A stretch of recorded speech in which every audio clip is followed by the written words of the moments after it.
not a full rate case issue. It is administrative. I reached out to them earlier this spring to make sure, you know, what the time, but it still takes 30 to 60 days to implement. So, you know, if you're gonna make that happen for the first of the year, this is approximately the time frame you would need to have that happen. You know, if the board comes in with less than $400,000 of increases and implements that, that's a property tax reduction, property tax reduction. So that would be a win. Right. And well, again, you know, this is not new revenues; it's alternative funding sources that we're looking at. You know, there's, you know, short of, and I say this only anecdotally, no matter where you get money from locally, it's still your same residents. And not true. Parking meters. Parking there's meters other ways is that one, there are other one ways. exception, but there's not a lot of proposals here that brings in federal grant money or something of that nature where it's disproportionately not your own residence money. So, you know, we acknowledge that. Again, we're coming for revenue diversity. And it's just, again, items for you to consider. Right. So I'm not going to vote for this tonight. And the only reason I say that is if I'm looking for revenue increases, and again, not just from our residents, but from you know, from outside parties, I have a few suggestions that we could explore for maybe the next budget. But it's a public safety, it's putting out fires for our community. I feel like everybody chips in for that, no matter, you know, who's on the tax roll. But I will consider it, and I would vote for it if we got up to a point where our expenditure restraint and it was going to impede fire protection because we couldn't afford or have to close our fire station. So anytime that, you know, if you're feeling as the finance director or the village manager, if this doesn't pass tonight, you feel you want to bring it back because we're facing those issues that other communities are facing, then I think that at that time I would fully consider it with this discussion, just because we would need to either close a fire station or start switching things off our tax roll. So that's my opinion. Does anyone have other thoughts? Yeah, part of the history on this is this has always been there as a possible option, but it'd be like keep it in your toolbox because it's one of the few things we really have that's out there that could be moved. And I'd be concerned like just moving it and then backfilling, but you know, move $400 on hydrant or $100 on hydrant fee, and then just raise some expenditures on it. I would not want we got to look at our tax rate. So our tax rate, you know, we may say we move this and your tax bill goes down $100. I'd rather keep our taxes more predictable for our residents, you know, contain them, not drop and then go up, and you know, it's a one-time fix. So, you know, I would hold this on future year. I'm just gonna wait, make sure they have no more comments. Does anybody else have comments? Otherwise, I will. Okay. Would you like to state your name and Arlene address? Altman, I'm Shorewood resident and commercial property owner. I have a couple questions about this. This fire protection fee currently is in the tax bill. Yes. I don't understand why it's necessary to take things that are on the tax bill, like the fire protection fee and the refuge collection, and take it out of the tax bill and put it on a separate bill, whether it's a garbage bill or on the water usage bill. So I am firmly opposed to it. Thank you. Did you say anything? Yes. Is there any further comments or questions? Do we want to, Just, okay. state your name and address? Right, would that not, if we took that bill out of the tax bill then, and we're billing people, would that not increase staff time? There would be additional administrative fees. So would we actually be losing part of that? No. No. It's a program, you put a code in for whatever the charge PSC authorizes, and we have electronic billing systems that does that. Okay. It just seemed last night, I mean, at the last meeting, it sounded like there were administrative fees associated with like everything that happened, so. Hence my question. Thank you. Trustee Mento. I'd like to move that we consider transferring refuse collection to a refuse utility, that we study it in 2019 for, Are you talking about hydrants? no, refuse. Well, I don't want to do anything on hydrants either. Okay, so- let me just make sure, since we're wrapping that discussion up, does anyone want to make a motion to defer it, or just like we did in the past item? What I'd did we make a do? motion to defer the consideration of the moving the hydrant, hydrant cost to a utility bill, to put into a future date. Second.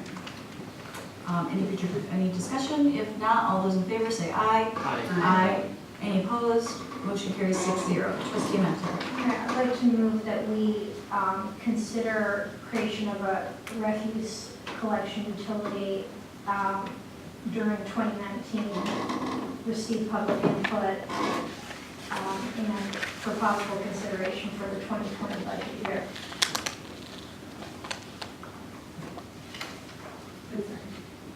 Second. Okay, we have a motion and a second. Mark.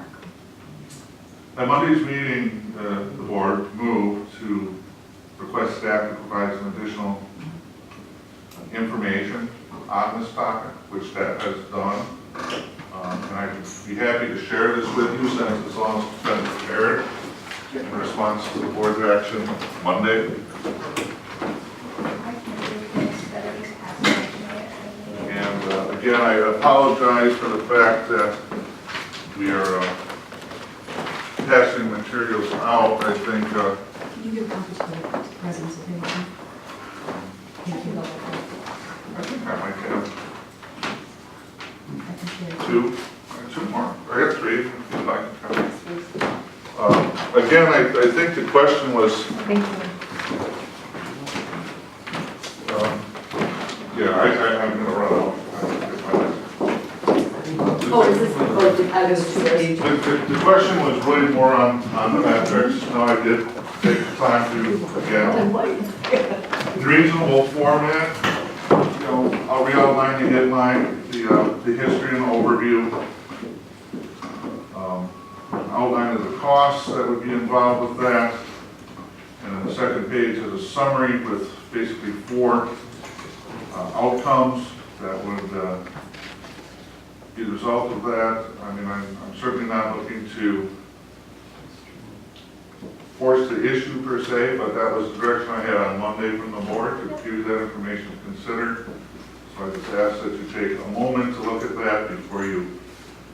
I don't think we can read it tonight, and we've kind of made an internal policy almost that we wanted to get things in advance, sent so the public had notice as well. But if you wanted to provide an oral summary of some of the things that you have found If in we're your not going research. to act on it, I don't want to spend the time to do that, so. Trustee McKay. Yeah, I'd like to say thank you for acting so quickly. That's really impressive. And just since it has been our practice to not vote on things that we haven't had time to review, I would just say, unless there's somebody that wants, that maybe I would make a motion to defer this item until we can review the information. So we have a motion, but correct, so the motion that's on the floor is to defer it till 2019. If you would like it to come back before then you would vote no for that motion, and then you can amend To it. defer and study, like, let's keep looking at it and study it. Oh, I did not Yeah, follow not that. for 19 budget, but, you know, maybe for 20 budget. Got it. And if you wanted to amend the motion so that we talked about it sooner, feel free to do that. Trustee Warren, and then Mark. I just wanted to express support for Trustee Mente's motion. I think it's a good motion. I thank you, Mark, for putting this together. This is helpful, and this forms the basis of some of the things that we need. I also think that citizen input is going to be very important when we consider this. There were a lot of things to button up last time we discussed this, and putting it and laying this over until next year will give us time to discuss this, to fully consider it, and to decide what our position is on this. Thank you. you. Mark? Just for general information, from a fiscal perspective, this is your study, so that's your information. Again, it's a simple proposal at first with some information on the back that we prefer getting too creative with this process until we've got a proven process to go from. If you see anything of specific interest that you'd like staff to add to that, please contact us directly, and we'll try to get that information prepared for you. Okay. Trustee Maher? Yeah, I think there's a lot of, beyond financial implications, is operationally, I mean, one of our goals is to reduce the amount of waste being generated, encourage that. I think it's going to involve a lot of conservation committee efforts. We need our DPW staff to figure out how it would impact our operations. So I'm really happy that we could take the next year, just look at this with a goal for 2020 to make a decision how we proceed and support that. Thank you. Any further discussion? Yes. So we have a motion and a second. All those in favor, say aye. Aye. Any opposed? Motion carries. The next, did anyone want to change the agenda item order? If not, we will move on to, Yep. I recommend parking, I would talk about parking meters. do you want to make a motion? So I don't have it in front of me, So parking fees, parking it's meters. the 3B, consider 3B next. So you want to make a motion to I move? move to consider 3B. Okay. Is there a second? So, All right, we have a There are motion. there are 4 seconds. We have a second. All those in favor say aye. Aye. Any opposed? Okay, Oh, so. to look at it next time. Okay, we're just approving it. So now we will consider pursuing other revenue opportunities and changes, installing parking meters in the Capitol Drive and Oakland Avenue corridors. Mark? Okay, again, our goal is to present options for the village board to consider. This is something that came up, identified there's between $300 and $400 parking spaces along Capitol Drive or up and down Oakland Avenue for which parking meters could be installed. We have a little quick math because, as you know, this is strong fiscal analytics is would need some additional studies both for actual implementation costs, collections costs, and some of the assumptions with a history that we do not have. But nonetheless, I said, if you got $3 a day, 6 days a week, for 300 meters, that would be about $280,000 a year in revenue. And what's the parking meter? And that is net money, so. What's the parking meter expense, the upfront cost? Well, it's $3 a day, but again, the metrics, there's a lot of metrics that will have to be resolved. So, in my head, I thought 25 cents per half an hour. That's what you're asking. But again, I'm just giving reference indicators on the potential scope of this.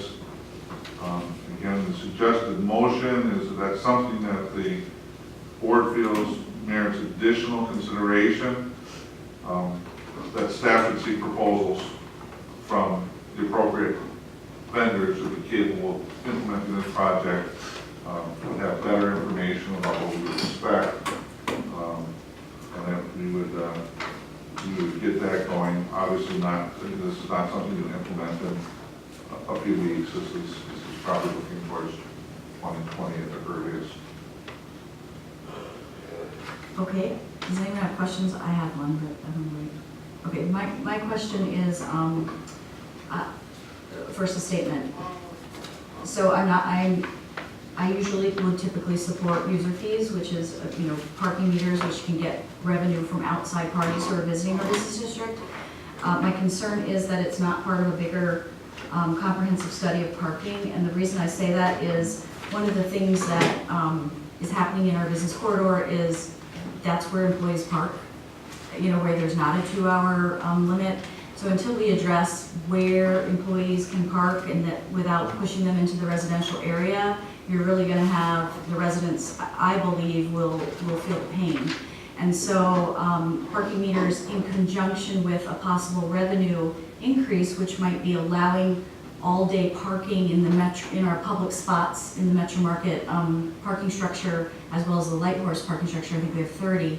If we changed our policy on where employees can park, so offer them a permit to the employer, and so they have a space off the street. So if it was in conjunction with that, we would be raising double the revenue, because right now, most of our parking spaces in those structures, I have been told, are pretty empty, but because they also have 2-hour limits. So we need to change the parking.